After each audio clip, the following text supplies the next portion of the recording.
Y'all will do everything but be in solidarity with the person next to you, and it baffles me.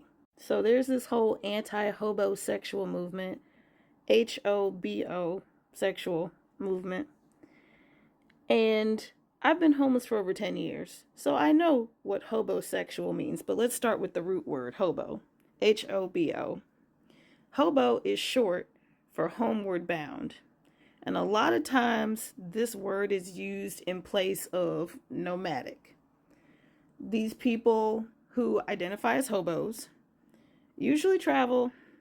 They usually work little odd jobs or gigs wherever they are. Or they hooked up with a job that involves traveling, like a circus or something.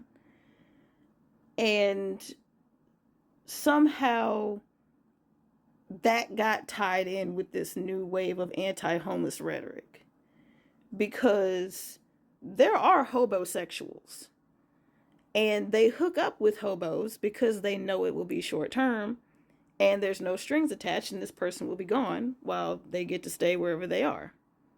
And like some people, they're interested. They're like, oh shit, what got you into this? Like, what do you do? Like, they're actually interested in, like, hearing different people's stories and whatnot.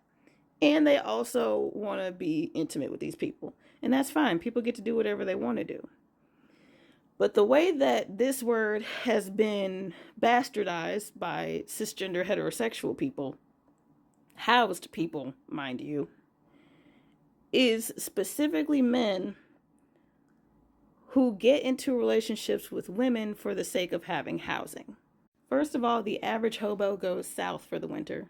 So that's not even a thing that needs to happen. Second of all, the people who are most likely to do this are home bums. That term means that they live in the area, like that's their home. It's literally the opposite of hobo. And this just leads into more anti-homeless rhetoric and also pushing the idea that these men are more dangerous than housed men, when really all men are dangerous under the patriarchy, but disproportionately framing homeless men as more dangerous because they're looking for a place to stay because our government fucking sucks is entirely unfair. And y'all need to practice some class solidarity. I say all this with the understanding that no one is immune to propaganda, but now that you've been called out, unlearn this propaganda. Somebody actually had the audacity to try to tell me that meanings of words change and they evolve.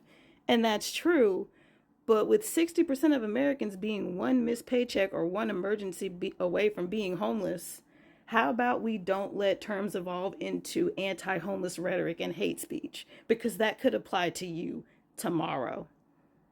So learn some compassion and humble yourself now. And while you're rethinking your life choices, start blaming the people that got us into this situation and our politicians who allowed people to hoard our resources instead of the people who have no power and no resources as to why they are homeless.